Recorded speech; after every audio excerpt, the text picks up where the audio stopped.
because he's talking about wisdom. But the fact of the matter is, it's not just about wisdom.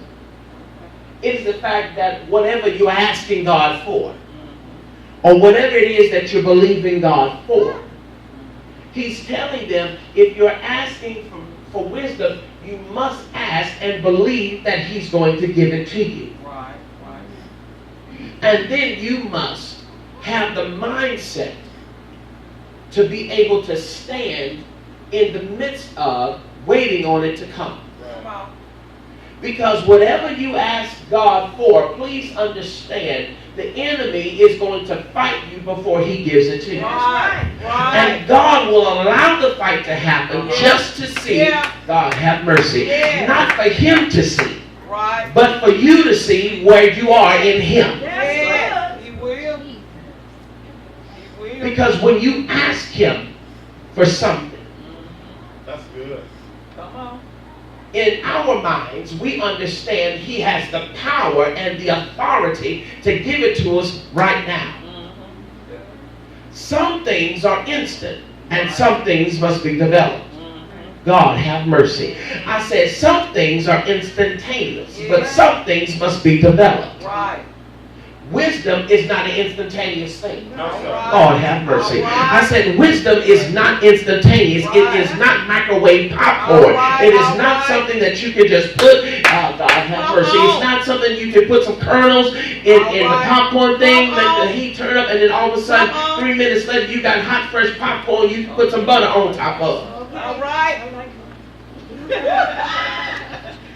All right. But please understand, wisdom takes time to develop. Right, it does. Because Solomon said, through much suffering came much wisdom. Or with wisdom came much suffering. Please understand, you must go through various ordeals in life that wisdom might be obtained. Right. If you do not understand how to apply knowledge, then wisdom can never be, oh God have mercy. Which basically means there's some tests you must fail in order that wisdom might be gained. Tell somebody you will not pass every test. Because it is not set for you to pass every test. Certain tests you must fail that wisdom might be obtained. All right. That's good. Yes,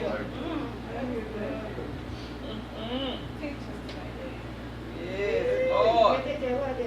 You must suffer some things. Yes. Just because you got an A in the class, Come on. God have mercy, Big. didn't mean you did well in everything. Come on. That's good. Come on. Sometimes professors gave you what's called curves. Yeah. Because in actuality, you made a 60-something, or something, or that was a 70 made, but because the average of the class was a 50. Oh, have mercy. Tell somebody we thank God for the curve. See, please understand, the curve is what normal folks get. Right. See, that the curve is what normal folks, or how should I say, normal people react. Yes, But because you made a certain grade, or because you made higher than the curve. Right. In other words, because you handle the situation differently than most people. All right. He gave you an A on the test. That's good. But it did not mean that there were certain things that you did not miss along with God. Have mercy. The fact of the matter, see, because you can have an A on the grade, but it does not mean that there were not certain things that you did wrong along the way. Right. There were certain things that you did. There were certain mistakes that you made. In other words, there were certain questions that you missed on the test, but you still got an A. Come on. What you must understand is that was sometimes along the way as you were taking the test, you got frustrated. Lord have mercy.